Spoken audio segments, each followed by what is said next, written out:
the store. This is a grocery store, and I'm studying psychology in the grocery store. I'm thinking about how the mind can consciously come to an agreement upon something.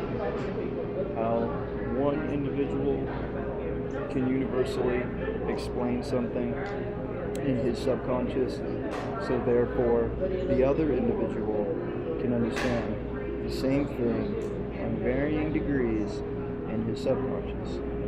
Quote unquote, Carl Jung. This is to further the discussion that I had in the last debate about his book on the analytical psychology, which was published in a coffee shop. I no longer live where that coffee shop may be, but my conscience still does, because it floats around in all the space-time continuum, in all the universe. There's very, very infinitesimal amount of space-time continuum in this speck. And inside this tiny bit of light and spectrum is a fluid, a very well-known fluid. It was discovered in 1971 by a guy with a Russian last name. He was a Scandinavian who studied the chemical physics of a superfluid, which is a liquid helium.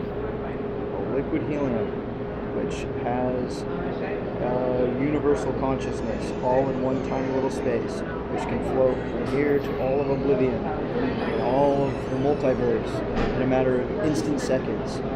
So, what I'm trying to tell you here is that in Carl Jung's studies, he was interested in the phlegome, which is a bacteria that causes pneumonia.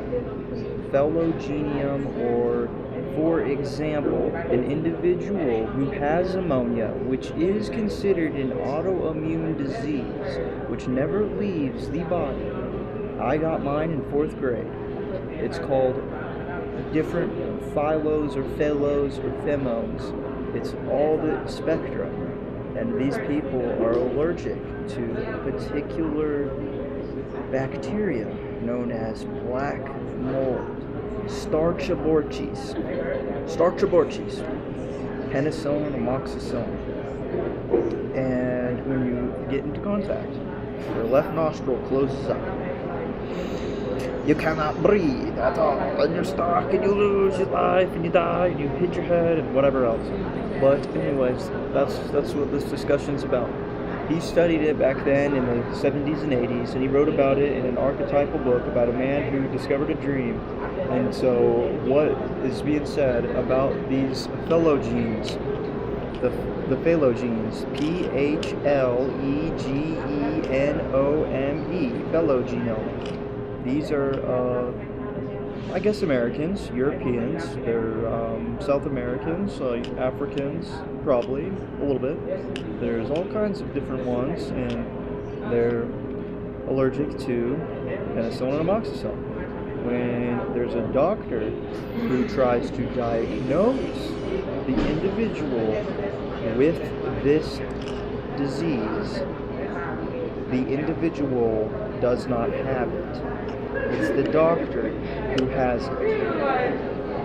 And the individual is simply living his life.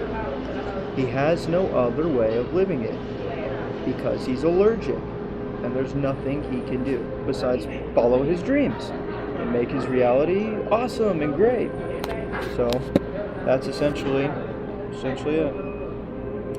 Hope you enjoyed my newest Carl Jung spiel about the allergic reaction.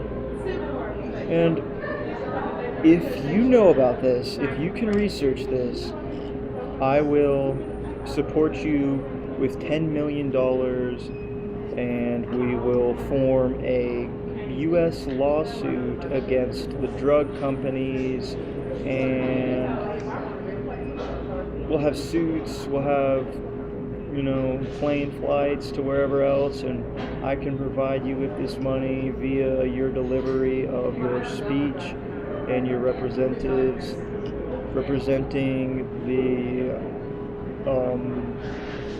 the fellow gene, and whatever we're supposed to do about it. If you bring, whatever you bring to the table will be supported. And that'd be it for now. That's all for today. Good luck out there. And as always, stay away from stachybotry.